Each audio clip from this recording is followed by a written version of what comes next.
अभी आप सुन रहे हैं सुमन मलंगिया एंटरटेनमेंट को। डीजे सुमन मलंगिया।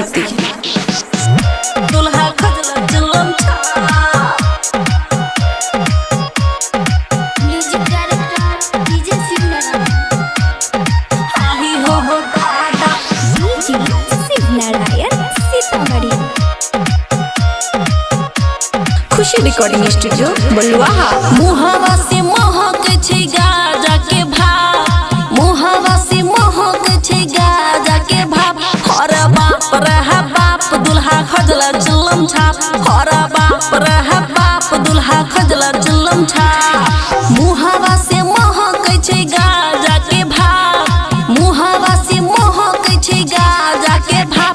हर बाप रहा बाप दुल्हा खजला जुलम छाप, हर बाप रहा बाप दुल्हा खजला जुलम छाप। चिलम छाप जिंदाबाद, चिलम छाप जिंदाबाद, चिलम छाप जिंदाबाद। हाही हो दादा डीजे शिवनारायण सीतामढ़ी।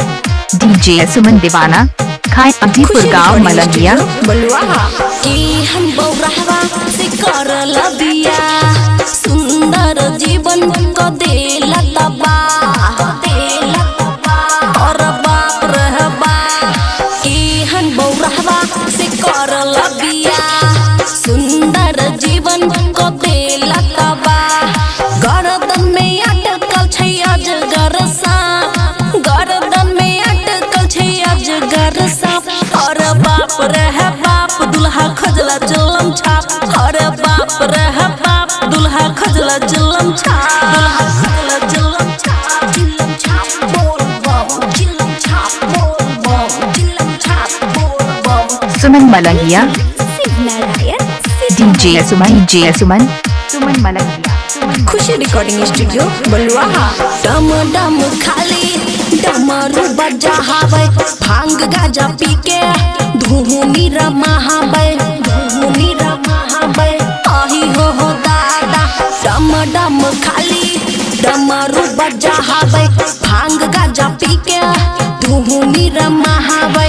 रहन देखो कर देह जया का, रहन देखो कर देह जया का।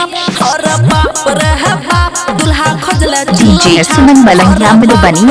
डीजे सुमन मोबाइल नंबर 8882452308 है।